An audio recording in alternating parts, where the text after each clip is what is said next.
अस्सलाम वालेकुम दोस्तों। सिंधी गीतन जी बेहतरीन नाले वारी गुलकारा फ़ाइज़ा अली अधु उमिरि जे पोढ़े अमीर माण्हू FBI कमिश्नर अब्दुल हमीद अबड़े सां छो ऐं कीअं शादी कई। फ़ाइज़ा अली के करोड़े रुपया पैसा ऐं गाॾियूं हुजण बावजूद भी खुश नाहे, आख़िर छो? होॾां सिंगर सबा सहर एक ग़रीब ऐं बहितरीन तबियत जे मालिक हिदायतुल्लाह ख़ासकेली सां पसंद जो परणो करे संदसि हर मोड़ ते पंहिंजे जीवन साथी सां खुश नज़र अचे थी। आख़िर छो ऐं कीअं? ऐं कुछ साल अॻु ईअं ई पसंद जी शादी करण सबब सिंध जी बेहतरीन फनकारा फरज़ाना परवीन भी फनकारी जी दुनिया का छो हमेशा लाइ परे थी वई।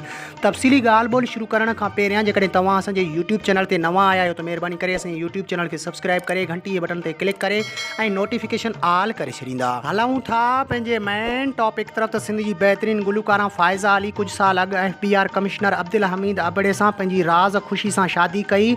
इन शादी में अब्दुल हमीद अबड़े जी का ख़ासि रज़ामंदी न हुई, सिर्फ़ु फ़ाइज़ा अली खे उन जे दौलत सां ई लालच हुई। ऐं हींअर भी फ़ाइज़ा अली के अब्दुल हमीद अबड़ो अहिड़ो को ख़ासि टाइम ऐं रिस्पॉन्स नाहे ॾींदो। अक्सर अकेली ऐं पोढ़ी कुराड़ी सां रहे थी फ़ाइज़ा अली। हाणे ॻाल्हि कंदासीं त कुछ साल अॻु सिंगर सबा सहर हिदायतुल्लाह ख़ासकेली सां कोर्ट मैरिज कई। तोड़े जो घर भाती सबा सहर जे इन फ़ैसिले जे ख़िलाफ़ आहे। पोइ बि सबा सहर पंहिंजे प्यार जी प्रीत निभाई ऐं पहिरें ॾींहं खां वठी हू हिदायतुल्लाह ख़ासकेली सां बेइंतहा ख़ुशि नज़र अचे थी। इहा हुई त प्यार ऐं मोहबत जी शादी। फ़ाइज़ा अली जी लालच जी का शादी न हुई।